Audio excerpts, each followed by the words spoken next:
Hello viewers, Bangladeshi blogs by কাবেরীর আরও একটি নতুন ব্লগে আপনাদের স্বাগত। আশা করি আপনারা ভালো আছেন।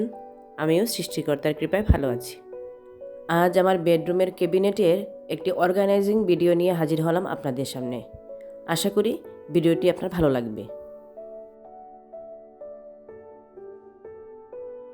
আমার বেডরুমের ক্যাবিনেটে কাপড়গুলো বেশ কয়েকদিন থেকে ভাবছিলাম রোদে দিব। আসলে শীত আসলে প্রতি বছর আমি কাপড় রোদে দিই, তারপর শীতের কাপড়, গরমের কাপড় এগুলো আলাদা করে ভাঁজ করে নিই। অফ ক্যামেরায় সব কাপড়গুলো বের করে নিলাম আর আপনাদেরকে খালি ক্যাবিনেটগুলো ভিতরে দেখিয়ে দিলাম।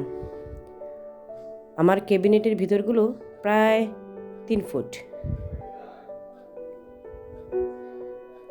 এই যে দেখেন কি অবস্থা, দেখে মনে হচ্ছে বাসা বদলাবো। এই সবগুলো কাপড় একে একে ছাদে নিয়ে যাব। এক্ষেত্রে অবশ্য আমাকে সহযোগিতা করছে আমার মেয়ে, ছেলে এবং আমার হেল্পিং হ্যান্ড। সব কাপড় রশিতে ছড়িয়ে দিলাম। দেখতে অনেকটা ধুপা বাড়ির মতো লাগছে। আজ বেশ কড়া রোদ। আশা করি ঘন্টা 2 ঘন্টা থাকলে কাপড়গুলো একদম ঝরঝরে হয়ে যাবে।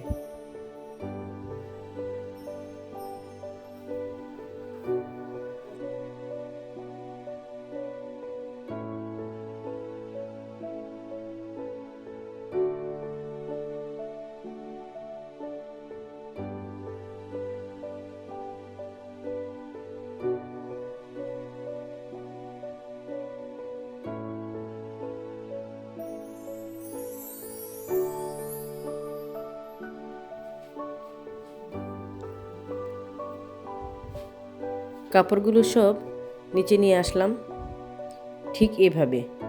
পুরাতন বিছানা চাদরের মধ্যে সবগুলো কাপড় ভাঁজ করে ভিতরে রেখে তারপরে নিচে নিয়ে আসছি। এখন একটু ঠান্ডা করতে দিব, তারপর ভাঁজ করে ক্যাবিনেটে রাখবো।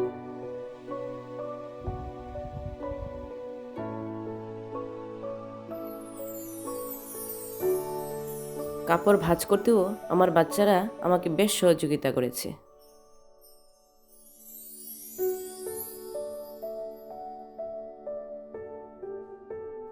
এই যে কাপড় গোছানোর পর আমার ক্যাবিনেটটা দেখতে ঠিক এরকম লাগছে। কি চমৎকার হয়েছে দেখেছেন?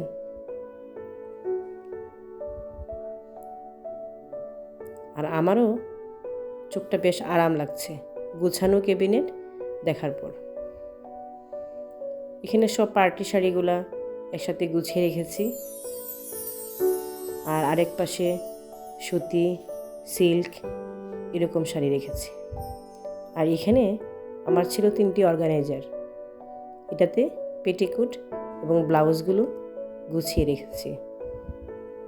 এক্ষেত্রে কি হয়, খুব সহজেই কাপড় খুঁজে পাওয়া যায়, আবার কাপড়গুলো এলোমেলো হয় না।